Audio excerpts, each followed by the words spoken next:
Imagine a high-speed train ride turning into a nightmare of chaos and bravery, a shocking incident that has rocked the UK and raised urgent questions about public safety on our railways.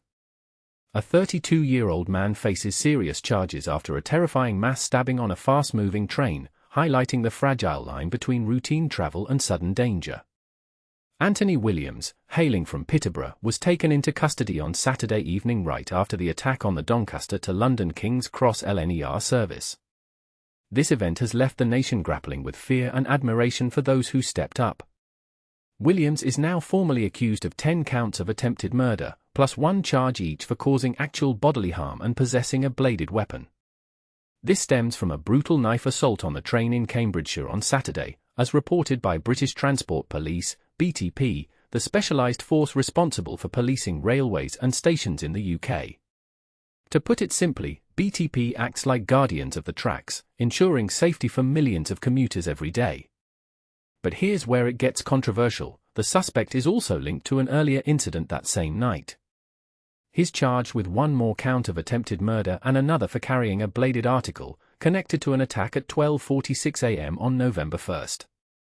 This happened on a train at Pontoon Dock Station on the Docklands Light Railway, DLR, in East London. 1 victim suffered facial wounds, and Williams reportedly fled before police could arrive. Officers later pieced together CCTV footage and other evidence to identify him as the culprit. Williams is scheduled to appear at Peterborough Magistrates Court on Monday morning.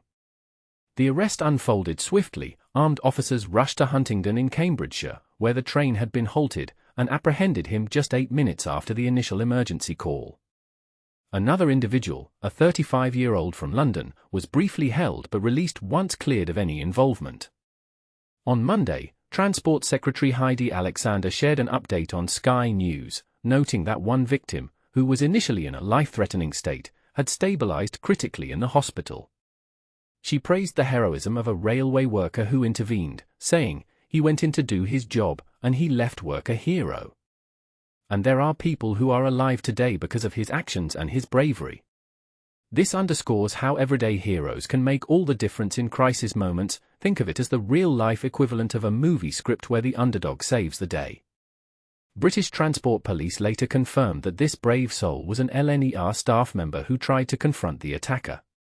BTP Deputy Chief Constable Stuart Cundy described his efforts as nothing short of heroic after reviewing the train's CCTV, adding that his quick thinking likely spared lives.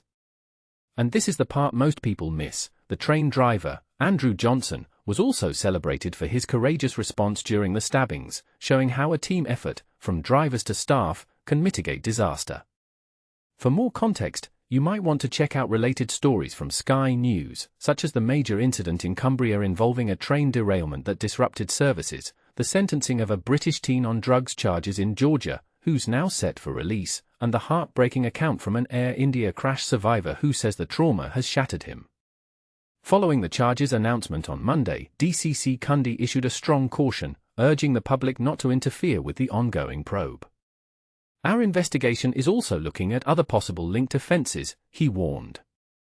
Following the charges authorised by the Crown Prosecution Service, CPS, "I would stress the importance of not saying or publishing anything which might jeopardise or prejudice ongoing criminal proceedings, or the integrity of the investigation.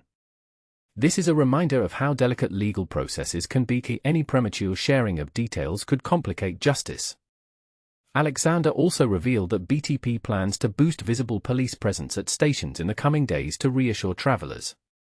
"But generally, our trains are some of the most safest forms of public transport anywhere in the world," she added, perhaps sparking debate. Is this statistic comforting, or does it downplay real risks?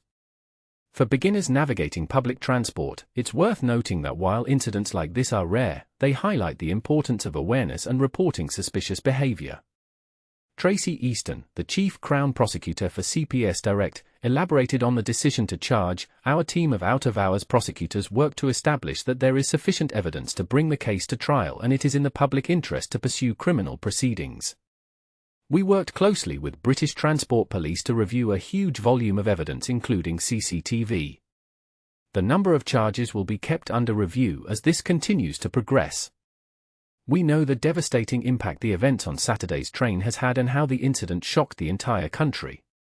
Our thoughts remain with all those affected. This case raises provocative questions. Should stricter knife laws be enforced to prevent such attacks, or is it more about mental health support and early intervention? Do you agree that railway heroes deserve more recognition in society, or should we question why public transport security isn't even tighter? What counterpoint might some argue? That sensational media coverage exaggerates rare events, overshadowing the safety of daily commutes. Share your thoughts in the comments. Are you shocked by the bravery displayed, or do you think there's a broader societal failure at play here? Let's discuss and learn from this together.